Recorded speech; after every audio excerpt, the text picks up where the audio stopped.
안녕하세요, 김상사입니다. 제가 전역한 지 약 한 달, 유튜브 수익 창출을 누른 지도 약 한 달이 지났어요. 가끔 물어보시는 분들이 있는데 유튜브 하면 얼마나 벌리냐? 제가 한 달 동안 조회수가 11만 6천 회가 나왔고 시청 시간은 약 5,600시간이 나왔어요. 그리고 들어온 수익금은 166.89달러가 들어왔어요. 약 20만원 좀 넘는 돈인데 여기에 세금 떼면 한 20만원 정도 들어올 것 같아요. 그리고 유튜브 하는데 카메라 뭐 쓰냐라고 물어보시는 분들도 있는데 저는 핸드폰 카메라를 활용하고 있어요. 요즘 나온 핸드폰 카메라가 정말 웬만한 카메라들보다 좋기 때문에 컴퓨터에서 이 핸드폰의 카메라를 웹캠 대신으로 따와서 사용하고 있어요. 오늘은 군무원에 대해서 한번 얘기를 해볼 텐데 제가 최근에 어떤 군무원분을 만나서 정말 많은 얘기를 들었고 우리 부사관들보다 군무원이 정말 더 열악하고 문제가 심각하다 이런 데에서 공감대를 얻고 왔어요. 여러 가지 내용을 준비하다가 최근에 이런 기사가 났어요. 군무원을 전투원으로 활용하려면 공감대를 얻고 법적 근거를 마련해야 된다. 군무원을 전투원으로 활용한다? 제가 이걸 보면서 느낀 게 지휘관들, 고위직 장교들은 얼마나 법에 무지한가. 그리고 두 번째, 과연 고위직 장교들, 지휘관들이 전쟁이 날 거라는 생각을 하고 있는지 아니면 전쟁이 절대로 안 난다는 생각으로 지금 임무 수행을 하고 있는지 이것도 한번 따져보려고 해요. 2022년에 어떤 부대에서 군무원을 대상으로 총기 사격을 한 적이 있어요. 공포탄 사격을 했었고 그게 문제가 된 적도 있었고 총기 지급에 대해서 구체적인 계획은 확정되지 않았다. 그리고 2023년에는 군무원들에게 실탄 사격까지 한 부대가 나왔어요. 그리고 또 최근 뉴스를 보면 국방부 장관이나 각군 참모총장은 전시 및 평시 임무를 고려해 일반 군무원에게 근무복, 군복 등의 의복이나 군수품관리법 제2조의 군수품을 지급하고 이를 착용하거나 사용하게 할 수 있다라는 내용이 들어갔다. 이거에 대해서 정말 이게 가능한지, 이게 어떤 문제가 발생할 수 있는지, 아니면 우리 지휘관들이 전쟁법에 대해서 얼마나 알고 있는지 이것도 한번 생각해 볼 문제예요. 대한민국 현행법의 공무원은 여러 가지 구분이 있지만 군인과 군무원은 별개예요. 만약에 군인과 군무원을 동일하게 볼 수 있다라고 하면 앞에 있는 교육공무원, 헌법재판소, 헌법연구관도 군인이랑 동일하게 볼 수가 있어요. 왜냐? 법에는 특정직 공무원이라고 다 구분을 해놨는데 이 두 개를 같이 볼 수 있다? 그럼 이렇게도 같이 볼 수 있고 이렇게도 같이 볼 수 있고 다 같이 볼 수가 있는 거잖아요. 법이란 건 마침표 하나, 단어 하나, 쉼표 하나 이거에 따라서 완전 다르게 해석이 될 수도 있어요. 만약에 군인 군무원 중에서 요 콤마 하나 빼면 같이 볼 수도 있어요. 그런데 지금 법은 콤마가 찍혀 있잖아요. 그리고 군무원 인사법이라고 별개로 존재하는데 이 군무원한테 군복을 지급하겠다? 이걸 깊게 생각해보면 우리 영화에서 많이 나오는 제네바 협약, 보통 우리가 말하는 제네바 협약은 제3협약, 포로에 대한 협약을 담고 있고 여기에서 포로라 함은 여러 가지 분류가 있어요. 충돌 당사국의 군대의 구성원, 그리고 그러한 군대의 일부를 구성하고 있는 민병대 또는 의용대 구성원. 그런데 여기서 군대의 구성원이나 민병대, 의용대는 지휘체계가 있어야 되고 멀리서 인식할 수 있는 고정된 식별 표지를 가져야 되고 공공연하게 무기를 휴대하고 전쟁에 관한 법규 및 관행에 따라 그들의 작전이 행해져야 된다. 자, 여기에 군무원이 포함되진 않아요. 군무원은 어디에 포함되냐? 실제로 군대의 구성원은 아니나 군대에 임무 수행하는 자, 즉 군용기의 민간인, 승무원, 종군기자, 납품업자, 노무대원 또는 군대의 복지를 담당하는 부대의 구성원. 단 이들은 수행하는 군대로부터 인가를 받고 있는 경우에 하나며 이를 위하여 군대는 이들에게 부속서의 양식과 유사한 신분증명서를 발급해야 된다. 여기서 군무원에게 멀리서 인식할 수 있는 고정된 식별 표지, 즉 군복을 지급한 것은 나항에도 포함이 안 되고 라항에도 문제가 생겨서 포로의 대우를 받지 못할 수도 있어요. 그리고 제네바 협약 중에 제1의정서 같은 경우 배신행위에 대한 규정도 금지하고 있어요. 군인이 민간인이나 비전투원의 지위인 것처럼 위장하는 것, 국제연합 또는 중립국, 비전쟁 당사국의 부호, 표창, 제복을 사용함으로써 피보호 자격으로 위장하는 것, 여기에 따르면 전투원은 전투원이라고 드러나는 군복을 입어야 한다. 민간인 복장을 하거나 상대국 군복으로 위장하는 건 1에 위반될 가능성이 있다. 여기에서 문제는 만약 민간인이 군복을 입었을 때 포로로서 대우를 받을 수 있냐 없냐. 또 협약에 보면 이런 것도 있어요.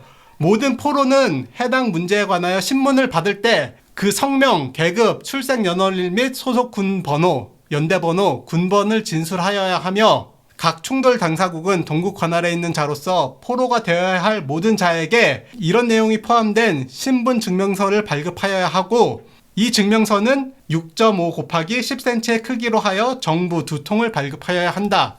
포로의 대우를 받으려면 실제 군인이 군인이란 신분증명서를 갖고 있거나 군대의 구성은 아니지만 군대에서 업무를 수행하는 자들도 이를 증명하기 위한 신분증명서를 발급해줘야 된다. 그런데 전투복, 군복을 입고 있는 포로를 획득했는데 신분증명서를 확인하는데 군인이 아니야. 그러면 포로로 대우를 받을 수 있을까? 이거에 대한 고민을 해봤을까? 과연 우리 지휘관들이. 그리고 우리나라 법에는 전쟁법 준수의 의무가 있어요. 모든 국제법 중에서 대한민국이 당사자로 가입된 조약과 일반적으로 승인된 국제법규를 준수하여야 한다. 그리고 국방부 장관은 군인에게 전쟁법에 대한 교육을 실시해야 된다. 그리고 이 교육을 실시하는 방법, 교육 절차까지 나와 있고 소속 부대 장병은 연 2회 교육을 받아야 된다라고 나와 있어요. 성인지 교육은 법에 나와 있기 때문에 분명히 들어야 하지만 음주 교육을 비롯해서 인성, 인권 등 다양한 교육들, 이 교육들은 법에 명시되어 있지 않은 교육들도 있어요. 그냥 육군 규정이나 국방부 훈령 등에만 표시되어 있고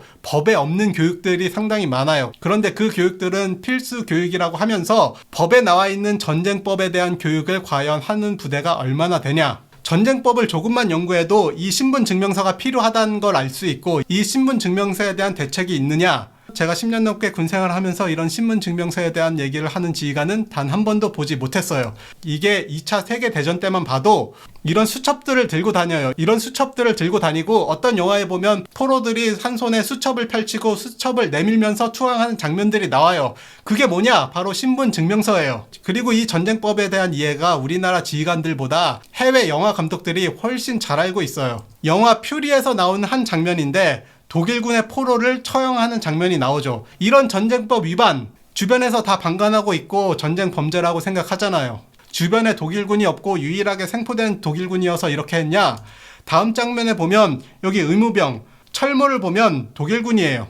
독일군인데 의무병이 미군을 치료하고 있는 장면이에요. 의무병 표시가 있으면 전투가 종료된 다음에 중립의 지위를 인정받고 부상당한 모든 인원을 치료할 의무가 있어요. 그렇기 때문에 전투가 종료된 다음에 미군을 치료하고 있는 거예요. 자, 이 장면 전쟁 범죄일까 아닐까? 이거에 대해서 과연 지휘관들이 몇 명이나 정답을 말할 수 있을까? 이것도 정말 궁금해요. 정확히 따지면 전쟁 범죄가 아니에요. 아무 문제가 없는 장면이에요. 국제협약에는 배신행위에 대해서 금지를 하고 있고 이 배신행위 중에서 간첩에 대해서는 포로로 인정이 안 돼요. 그런데 전쟁터에서 이 독일군은 미군 코트를 입고 있어요.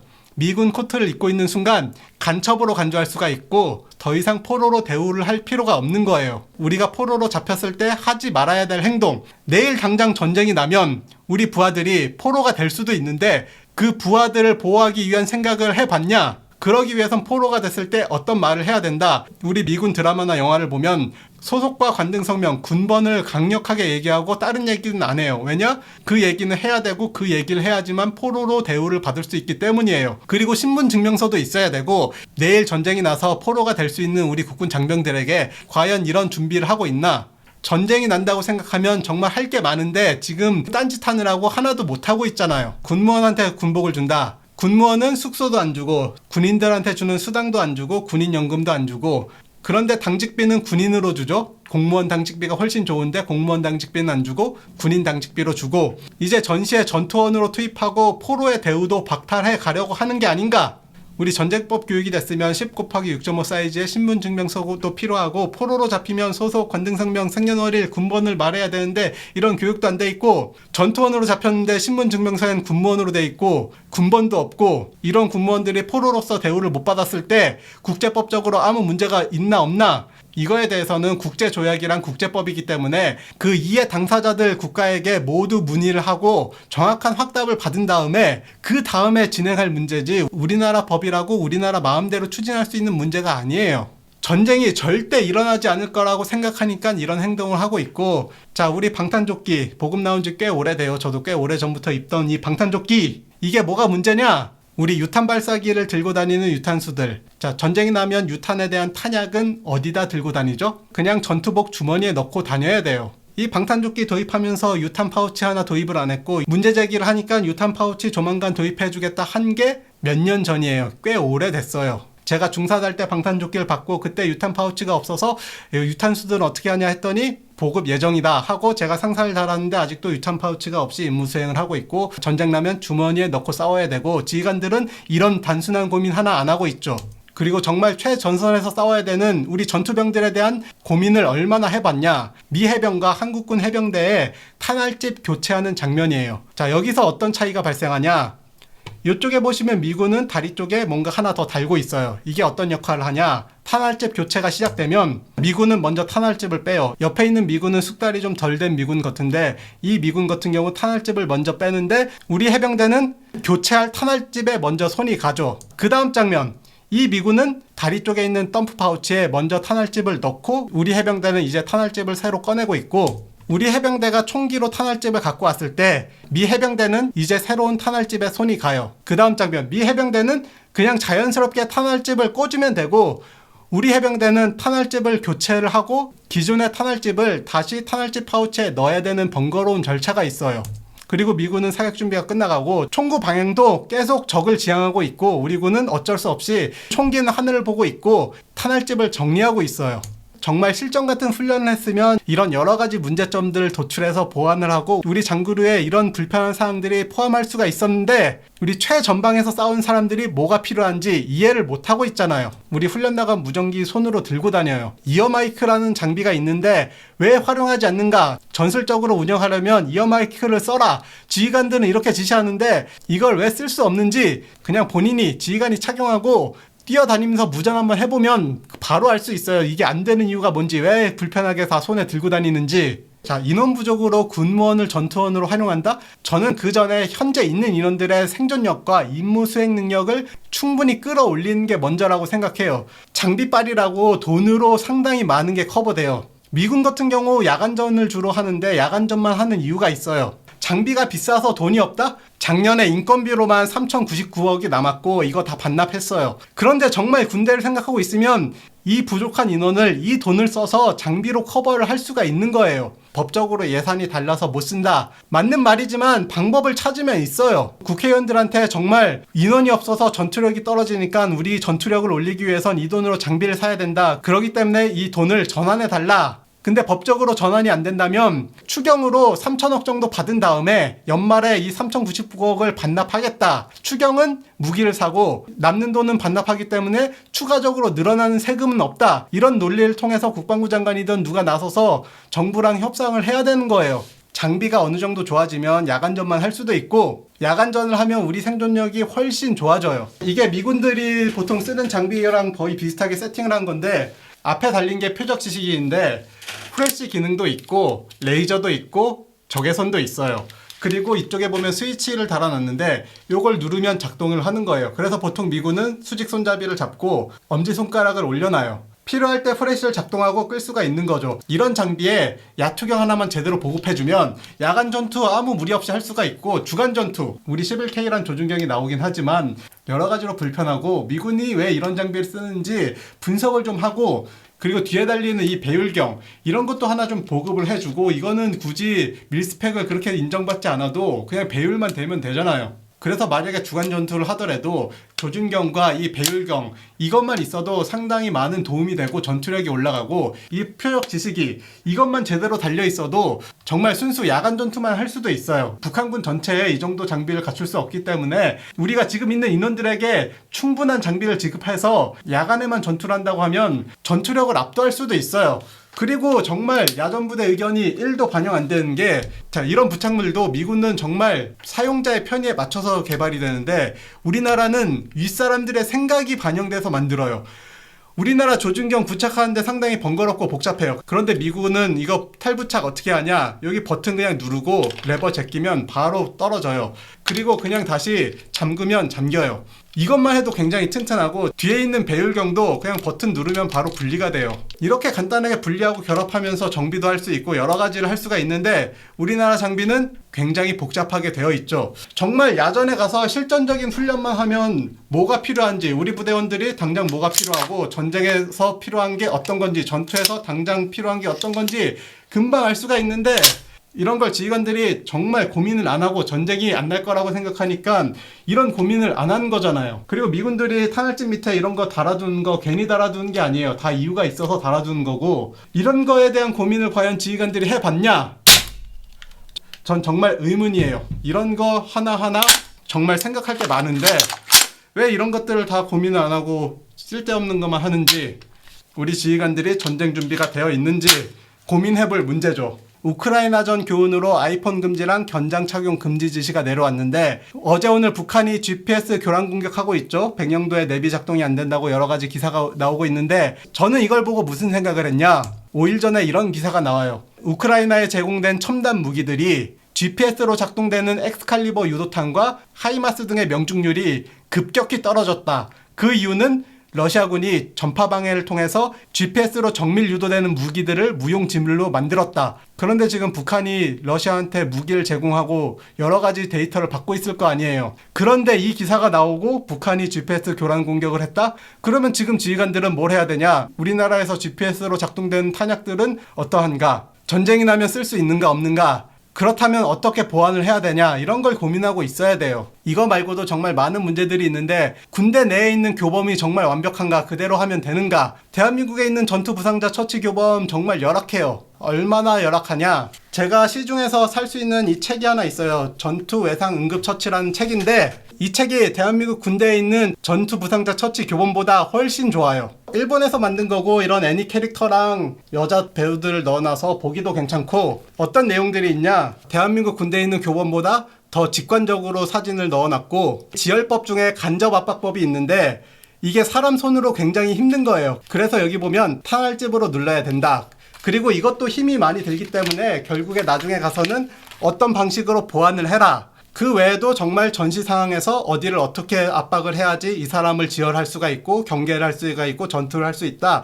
이런 정말 다양한 게 우리나라 교본보다도 훨씬 잘 돼 있어요. 이거 전인범 장군님이 뒤에 추천사도 썼는데, 군대 교범 수준이 이 책의 수준보다도 못하는 상황이고, 도심 지역 전투를 전문적으로 하는 부대에 가면 이런 책들은 다 있겠지만, 도심 지역 전투를 생각하는 야전에는 이런 책들이 없는가? 왜 야전 지휘관들은 이런 책들에 대해서 언급을 한 번도 하지 않는가? 그리고 겨울만 되면 그 장진호 전투 얘기하는데, 과연 지휘관들이 저부랑 장진호 전투에 대해서 체계적으로 그 내용 하나하나 들어가면 장진호 전투를 저보다 잘 아느냐? 그냥 추위와 싸운 전쟁 얘기밖에 못하지 않을까? 아니면 전쟁에서 발생할 수 있는 군인, 민간인 등 다양한 이해관계자들이 어떤 전쟁의 분노가 있고 어떤 방식으로 표출이 될 수 있는가, 이런 고민도 해봤냐. 그렇다고 과연 저보다 전쟁 이론에 대해서 빠듯하게 알고 있냐. 제가 이 책을 본 지 한 10년이 넘어요. 이게 2009년도에 산 책이고 심심할 때마다 보고 있는 책인데, 전쟁 이론에 대해서 정말 많은 생각을 해보고 있냐. 기계화 부대 지휘관들 중에 제가 훈련을 같이 해보면서 기동전에 대한 개념을 잘 모르는 지휘관들도 있어요.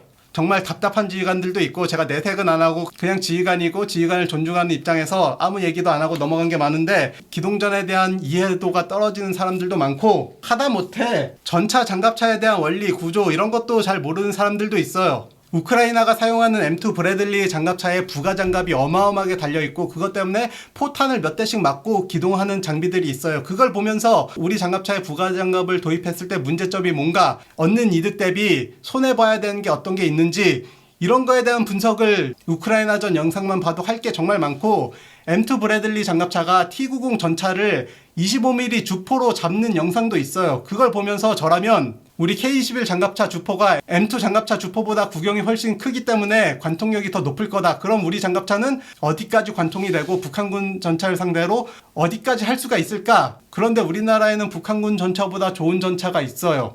그것도 퇴역시킨 전차들이. T80 전차랑 BMP-3 지금 어디 다 가 있는데, 그거 걷다 둬서 뭐하냐? 사역장으로 다 끌고 와서 500m, 1000m, 1500m, 2000m, 그것도 정면, 측면, 45도, 30도 다 갖다 놓고 K21 주포로 먼저 다 쏴보면서 관통이 되냐 안 되냐, 전쟁이 날 수도 있다라고 하면 이런 고민들을 해야 되는 게 고위 장교들인데, 제가 그래서 지휘관들을 군인으로 안 보고 그냥 공무원이다 이렇게 생각하고 있는 거예요. 군무원에 대한 정말 다양한 얘기들이 있는데 하나하나 준비해서 영상으로 만들도록 할게요. 여기까지 시청해주셔서 감사합니다.